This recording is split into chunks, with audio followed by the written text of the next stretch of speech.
Hello friends, मैं GST practitioner Renu Sharma आपका स्वागत करती हूँ अपने यूट्यूब चैनल पे जीनियस टेक सॉल्यूशन में। फ्रेंड्स, आज हम इस वीडियो में बहुत ही इंपॉर्टेंट टॉपिक के बारे में डिस्कस करने वाले हैं। टॉपिक है, अगर आपके पास सेक्शन 73 या सेक्शन 74 में आपके पास नोटिस आया है और उसमें मल्टीपल ईयर्स क्लब करके आपके पास नोटिस आया है, तो क्या वो नोटिस एज पर एक्ट है? डिटेल में इसमें डिस्कस करने वाले हैं। अगर आपके पास सेक्शन 73 में नोटिस आया है या आपके पास कोई ऑर्डर पास किया हुआ है, तो आपको उसका रिप्लाई किस तरीके से करना है, डिटेल में इस वीडियो में डिस्कस करेंगे। फ्रेंड्स, इसको जानने से पहले अगर आपने मेरे चैनल को सब्सक्राइब नहीं किया है तो प्लीज सब्सक्राइब कीजिएगा, साथ ही बने बेल आइकन प्रेस कीजिए ताकि आपको नोटिफिकेशन टाइम से मिल सके और आप जीएसटी में अपडेट आ सके। पढ़ते हैं आज के टॉपिक की तरफ।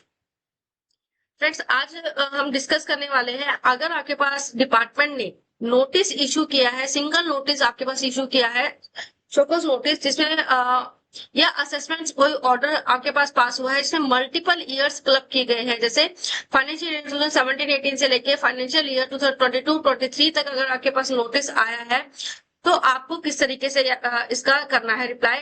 सबसे पहले तो आपके पास जो भी कोई नोटिस आते हैं डिपार्टमेंट की तरफ से, आपको उसको इग्नोर नहीं करना है, आपको उसका रिप्लाई जरूर डालना है।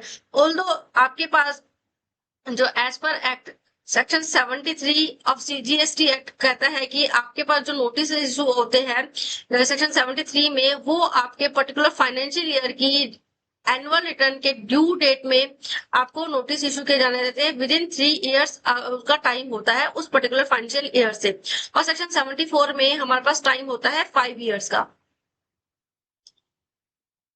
अब वो मल्टीपल इसमें ईयर्स इंक्लूड कर रहे हैं, तो किस तरीके से उन्होंने हम टाइम पीरियड को प्रिस्क्राइब करेंगे। तो सबसे पहले तो ये क्वेश्चन यही अराइज होता है, तो यहाँ पर ये इसी में इनवैलिड इसको कहा जाएगा कि ये नोटिस ही इनवैलिड नहीं है, क्योंकि उस अगर उन्होंने 17-18 का नोटिस में टाइम डाल दिया, तो 17-18 का तो टाइम पीरियड ऑलरेडी जा चुका है, तो उसका वो नोटिस हमें इशू नहीं कर सकते हैं। देखिए, इससे पहले हम आगे बढ़े, हम पहले देख लेते हैं सेक्शन 73 क्या कहता है हमें। सेक्शन 73 मैंने अपने ओपन किया हुआ है, देखिए सेक्शन 73 है हमारा। सेक्शन 73 में जो बात करता है, अगर आपने कुछ टैक्स जो है नॉट पेड है, शॉर्ट पेड है, या आपने से रिफंड लिया है, या आरटीसी आपने रॉन्गली अवेल या यूटिलाइज कर लिया है, other than fraud, wilful statement और सेपरेशन फैक्ट, यानी कि आपने फ्रॉड की इंटेंशन से नहीं किया है, गलती से आपके हो गया है, तो आपके पास सेक्शन 73 इन्वॉक किया जाता है। सेक्शन 10 क्या कहता है?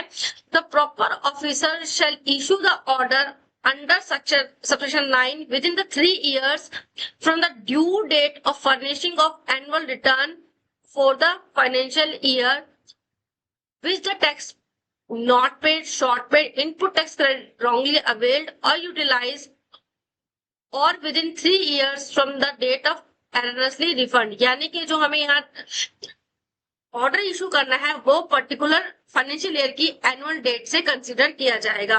सम केसेस में क्या हुआ है कि फ्रेंड्स, हमारे की जो ड्यू डेट है वो एक्सटेंड कर दी जाती है, तो उसमें जो है टाइम बढ़ जाता है 3 इयर्स का, तो एनुअल रिटर्न के टाइम पीरियड से ही वो अपना देखेंगे। आप जानना चाहते हैं कि जीएसटीआर 9 की जो ड्यू डेट है एक्सटेंड की गई है, उसमें जीएसटी ऑफिसर आपको कब तक नोटिस इशू कर सकता है, उसके लिए मैंने यहाँ पर आपके लिए डिटेल वीडियो डिस्कस किया है कि नोटिस आपके पर फाइनेंशियल ईयर 2017-18 से लेके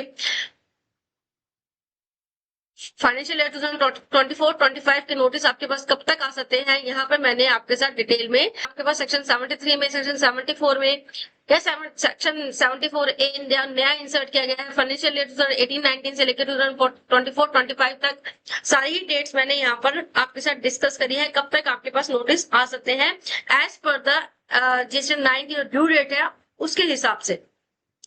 इसको आप देख सकते हैं। बढ़ते हैं आगे टॉपिक की तरफ। तो सबसे पहले तो यहाँ पर ये जो है क्लब करके भेजते हैं, तो सेक्शन 73 सेक्शन 10 के अकॉर्डिंग ये हमारे इलीगल माने जाएंगे।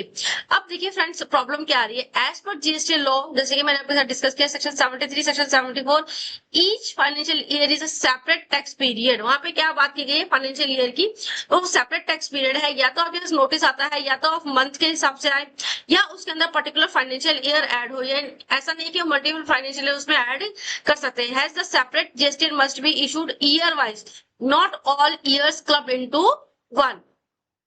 अगर आपके पास कोई नोटिस आया है तो आपको उसका नोटिस का रिप्लाई देना है। अगर आपके पास अपील गई है तो आपको उसमें सॉरी, अगर आपके पास कोई ऑर्डर आया तो फर्दर आपको उसमें अपील में जाना चाहिए। जैसे मद्रास हाई कोर्ट की हमारे पास जो जजमेंट आई है उसमें भी ये केस को माना गया है कि branching of multiple years in one notice is illegal है।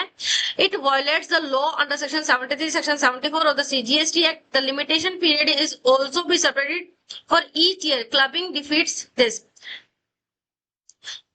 Hence such composite SCN order is void ab initio, यानी कि ये टोटली ही हमारे इनवैलिड माने जाएंगे फ्रॉम द स्टार्ट। और जो इस तरह के जो ऑर्डर पास किए गए हैं वो क्वेस्ट कर दिए गए हैं बाय द डिपार्टमेंट। ये इन जजमेंट को आप प्रेफर कर सकते हैं अगर आपके पास इस तरह के कोई ऑर्डर आपके पास आए हैं और आप अपील में जाना चाहते हैं, या फिर आपके पास कोई नोटिस आया है तो आप उस नोटिस में भी इसका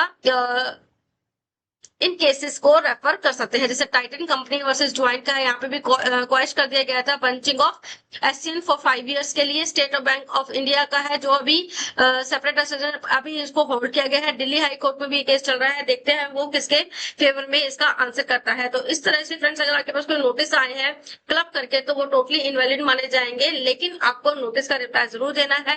अगर आपके ऑर्डर पास किए गए तो फर्दर आप अपील में जाते हैं तो इस तरह के आप रिप्लाई उसमें डाल सकते हैं, तो आपके फेवर में आने के चांसेस रह सकते हैं।